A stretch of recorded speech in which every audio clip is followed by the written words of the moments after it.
नमस्ते, स्वागत छ मेरो सानो ब्लगमा। स्वाधीन प्रधान मेरो नाम हो र म बिएसएफमा कार्यरत एउटा सिपाही हुँ। अहिले प्रमोसन भएर म हेड कन्स्टेबलमा छु। मेरो एउटा छोरा आदित्य प्रधान 15 वर्षको छोरा छन् अनि छोरी 9 सालको छ। यो साल 10 साल लाग्छ छोरी। ऊ क्लास 4 मा पढ्दैछ। छोरा मेट्रिक को रिजल्ट आउनु बाँकी छ उसको। र तपाईहरुलाई म किन मेरो बारेमा बाहिर बताउँदैछु भने म एउटा सिंगल प्यारेन्ट हुँ म। र म मेरो मिसेसको डेथ भएको अहिले भयो 2024 को नोभेम्बरमा डेथ भएको, मेरो 21 नोभेम्बरमा। र तकरिबन अब 2 साल लाग्न लाट्यो। र मेरो अहिले स्थिति कस्तो छ भने म त आफ्नो स्ट्रगल गरेर जिन्दगी काटिरहेको छु र मलाई विवाहको लागि कुनै हतार या जरुरत लाग्दैन मलाई। तर सिचुएसन यस्तो छ कि मेरो जुन सानो छोरी छ उसको देखभालको लागि निकै मलाई अप्ठ्यारो परिरहेछ। किनकि मेरो आमा 70 वर्ष पुग्नु भएको आमा हुनुहुन्छ, बुढी आमा हुनुहुन्छ, जो अहिले अस्थमा गएर सास लिनु साह्रो पर्छ मोटापाले गर्दा।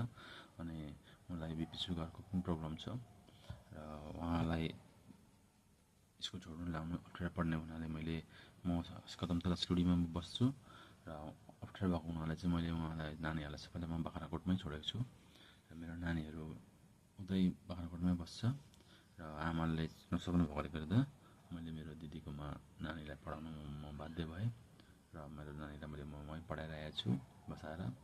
र छोरीले मलाई बहुत मिस गर्छ। जन्मेदेखि नै साथमै फौजमै म सँगसँगै गाडी सिलचर सिलगढी घुमेको मान्छे, बाहिर घुमेको मान्छे, रहेको मान्छे। त हिन्दी मिडियम पढ्दा अहिले फेरि नेपाली मिडियममा पढ्नु पर्दैछ स्कुलमा। उसलाई अप्ठ्यारो त परिरहेको छ तर पनि उसले एडजस्ट गरिरहेछ। मेरो छोरी बहुत समझदार बुझाकी छ, बहुत राम्ररी क्युट छ। छोरा पनि बहुत समझदार नै छ। उसले पनि स्ट्रगल गरिरहेछ पढ्नुमा। र मेरो बाबा चाहिँ जबदेखि बुहारी बित्यो तबदेखि चाहिँ 2 साल भयो। मेरो बाबालाई पनि अहिले डिप्रेसनको शिकार हुनुभएको छ उहाँ, जसको कारणले उहाँको इलाज सिलगढीमै गराउँदैछु अहिले फिलहाल। 20 दिन जस्तो भयो एडमिट यहाँ रहनु भएको। घरमा अहिले आमा एक्लै, बुढी आमा र बाबासँग एटेन्डर ड्युटी गर्नु लागि मेरो छोरालाई राखेको छु मैले। र म छोरा मिलेर बाबाको ट्रिटमेन्ट गराइरहेको छु। म तपाईहरुलाई यत्रो कहानी बताउनको कारण के हो भने मेरो इच्छाले हैन, मेरो स्थितिको सिचुएसनको हालतको कारणले म बाध्य रहेर म तपाईहरुलाई यो भिडियो बनाएर हाल्न चाहेको सोशलमा। किनभने बिहे भन्ने चिज यसै केटी खोज्नु जाउँ या भन्दै पाउने चिज हैन। र म यो भिडियो मार्फत सबै जति पनि अविवाहित, विवाहित, डिभोर्सी या विधवा एनीबडी जो मेरो एज 41 हो, तो मेरो एज लमसम हुने या 1 इयर्स माथि तल भयो भने चल्छ, कोही प्रब्लम छैन। म एउटा खुल्ला सोच भएको व्यक्तित्वको मान्छे हुँ, पोजिटिभ रहने, हमेसा एनर्जेटिक रहने मान्छे हुँ।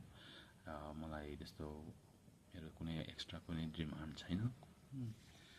तपाईँ विवाहित हुनुहुन्छ या अविवाहित हुनुहुन्छ या डिभोर्सी या विधवा, बच्चा छ भने पनि कोही नो प्रब्लम, नो इस्यु। तपाईँ बस पोजिटिभ रहनु पर्यो र लोयल रहनु पर्यो, आफूमा लोयल रहनु पर्यो र अरूप्रति पनि लोयल रहनु पर्यो। र म मेरो बुढीप्रति त लोयल थिएँ नै, मेरो बुढी पनि मेरो प्रति लोयल थिए। तर भगवानको यही लेखा रहेछ कि मलाई र मेरो मिसेसलाई हामीलाई अलग गरिदियो। हामी सायद संसारको 1 नम्बर जोडी मान्थ्यौँ हामीले आफूलाई, तर भगवानले हामीलाई अलग गराइदियो। मेरो मिसेसलाई म गुमाएर म उहाँलाई काफी मिस गरिबस्छु म। त्यसपछि म यो अब बिहे गर्ने मेरो व्यवस्था हो यो। त तपाईहरुलाई जो पनि यो मेरो भिडियो हेरिरहनु भएको हुनुहुन्छ उहाँलाई चाहिँ मेरो यही दरखास्त छ कि मेरो छोराछोरीलाई सम्हालिदिने, आमा बाबालाई सम्हालिदिने एउटा समझदार टाइपको बुद्धिमान स्त्रीको जरुरत छ मलाई, जो चाहिँ यो भिडियो मार्फत हेर्नुभयो भने म तपाईँलाई मेरो कन्ट्याक्ट नम्बर मेन्सन गरिदिन्छु। र अब त यो उमेर त होइन डेटमा जाने, तैपनि एउटा सानो तपाईँ एकअर्कालाई बुझ्ने तपाईँ र मेरो एउटा भेटघाट भनौँ को लागि मलाई कन्ट्याक्ट गर्न सक्नुहुन्छ। भेटघाट गरेर एकअर्काको बारेमा बुझ्नु, सोधौँ केही सवालहरू तपाईँको लागि छ भने मसँग सोध्नु सक्नुहुन्छ। मबाट त तपाईँले हमेसा लोयल्टीमै पाउनुहुन्छ, मलाई लोयल पाउनुहुन्छ र म पनि आशा गर्छु तपाईँ आफूमा लोयल रहनुहोस् र लोयल रहन्छु भन्ने ग्यारेन्टी दिन सक्नु पऱ्यो तपाईँले। यही मेरो डिमान्ड छ, अरू केही डिमान्ड छैन मेरो। बस किनकि आजकलको जमानामा देखिरहनु भएको छ बिहा गरेर पनि धोखाधडी गरेको, र मलाई धोखाधडी मलाई एकदम मन पर्दैन र म गर्छु कसैलाई। म एउटा सच्चा इमान्दार सिधा मान्छे हुँ, त्यसै कारणले म त्यसै लोयल नै रहन्छु म। तपाईँले यदि मेरो परिवारलाई राम्रोसँग राख्नुभयो, खुसी प्यारो माया दिनुभयो भने म तपाईँलाई डबल मायाको दिन तपाईँलाई गर्छु म, उनीहरूलाई जति तपाईँले गर्नुहुन्छ। र तपाईँलाई खुस अनि सुखमा राख्छु तपाईँलाई म भने यो म आश्वासन दिनु हिचकिचाउँदिनँ। 100% तपाईँलाई म सुखमै राख्छु। र हामी बिचमा त्यस्तो कोही मिसअन्डरस्ट्यान्डिङ क्रिएट नहोस् भनेर नै यो सानो एउटा भेटघाट गर्नु लागि नै मैले एउटा डेटिङ गरौँ भनेर नै डेट गरौँ, टाइम लिउँ। र अहिलेको जमानामा यो चिज डेट भन्ने चिजहरू कोही अप्ठ्यारो मान्ने कुरा होइन। अब जमाना निकै फरवर्ड भइसकेको छ। तपाईँहरूलाई धेरै हुनुहुन्छ जो लेडिजहरू जो म आफ्नो बिहाको आफ्नो मतलब आफूलाई धेरै मतलब इन्भाइट गर्छ केटाहरूलाई कि म अनमेरिड हो भनेर होइन। त केटीहरूले जब अनमेरिड हो भनेर भन्नु सक्छ नि त, म पनि सोसियल मिडियामा आफ्नो किन भन्नु सक्दैन जब मेरो परिस्थितिले यस्तो सिचुएसन पारेछ कि म बिहा गर्न विवश छु म। त मेरोमा केही चिजको कमी छैन, घर छ, गाडी छ, घर कम्प्लिट भइसकेको छ, मेरो छोराछोरीहरू पनि ठुलो भइसकेको छ, हुर्किसकेको छ।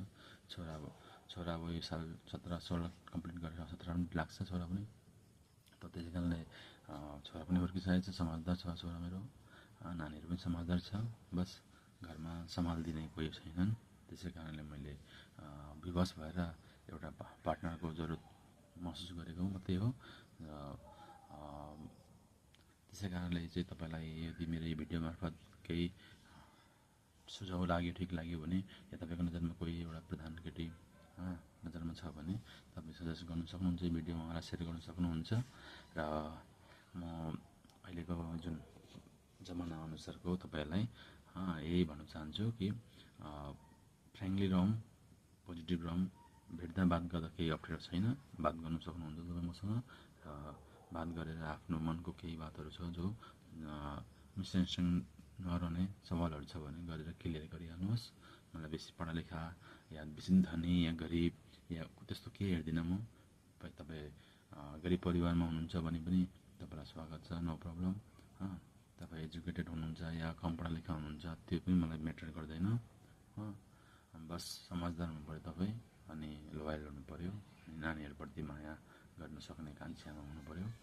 कान्छी आमा भनेर जो एक किसिमको धब्बा नबन्नुहोस् तपाईँ होइन।